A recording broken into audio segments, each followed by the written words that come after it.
Jeudi 2 et vendredi 3 octobre, Pierre Moscovici a été malmené à Bruxelles où il présentait ses projets devant le Parlement européen sur la question des déficits notamment. Est-ce qu'il est l'homme de la situation à Bruxelles pour dire on va réduire les déficits dans toute l'Union européenne alors que quand il était ministre de l'économie, les déficits ont plutôt eu tendance à augmenter?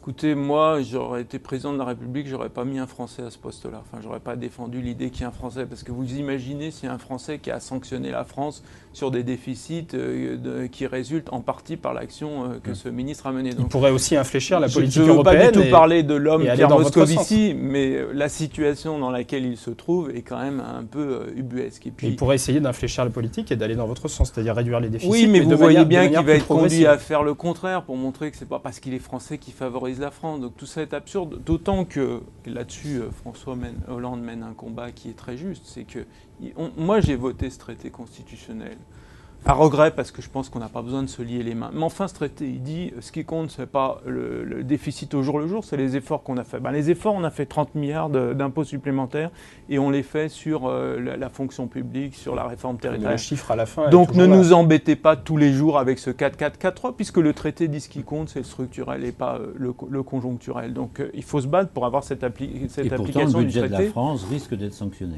Oui, ce qui est une honte. Moi, je n'ai pas voté un traité qui permet la sanction de la France.